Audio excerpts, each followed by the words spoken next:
Assalamualaikum sobat, inilah kisah malaikat yang dipatahkan sayapnya karena tak mau beri hormat pada Rasulullah. Untuk yang sudah subscribe saya doakan semoga rezekinya melimpah, amin Allahumma amin.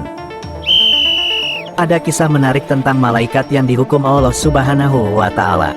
Seperti apa kisahnya?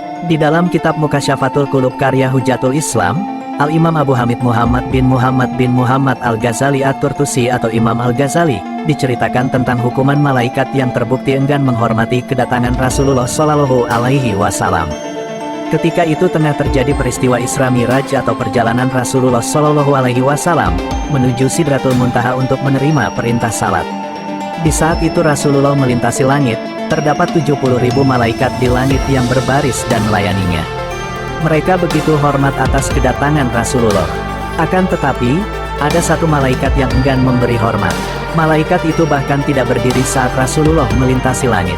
Maka Allah Subhanahu wa Ta'ala menghukum malaikat tersebut dengan mematahkan kedua sayapnya.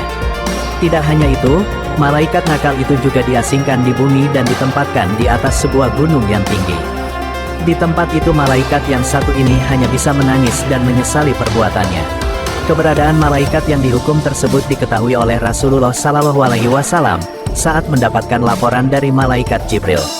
Kepada beliau, malaikat Jibril berkata, "Ya Rasulullah, aku telah melihat ada seorang malaikat langit berada di atas singgasananya. Dan sekarang ini kulihat malaikat itu berada di atas gunung Ka'ab, dengan sayapnya yang patah dan sedang menangis." Malaikat Jibril lantas mengatakan, bahwa suatu hari malaikat yang malang itu melihat kehadirannya.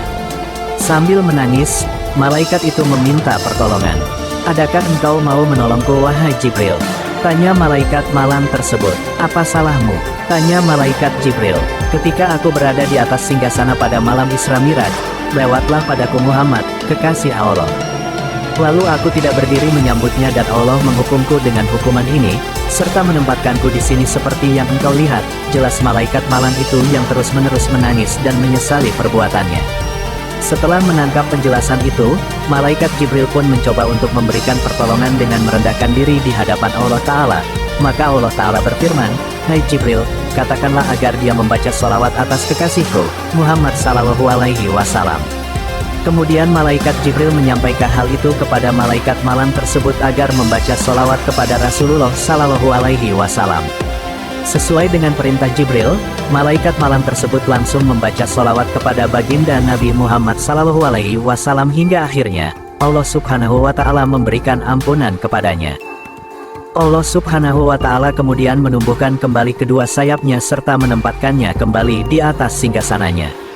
Dari cerita itu, kita bisa mengambil hikmahnya, bahwa sebagai muslim, sudah seharusnya kita memperbanyak sholawat kepada baginda Rasulullah Shallallahu Alaihi Wasallam. Selain sebagai bukti cinta kita kepada beliau, bacaan sholawat juga bernilai pahala serta memiliki banyak sekali keutamaan. Bahkan dalam Al-Quran, Allah Ta'ala telah memerintahkan agar kita senantiasa membaca sholawat. Allah Ta'ala berfirman, "Sesungguhnya Allah dan malaikat-malaikatnya bersalawat untuk Nabi Muhammad Sallallahu Alaihi Wasallam. Hai orang-orang yang beriman, bersalawatlah kamu untuk Nabi dan ucapkanlah salam penghormatan kepadanya." Wallahu alam bishawab. Jika kamu suka dengan cerita ini, bantu subscribe, like dan share. Semoga kita senantiasa selalu menjadi muslim yang senang untuk belajar.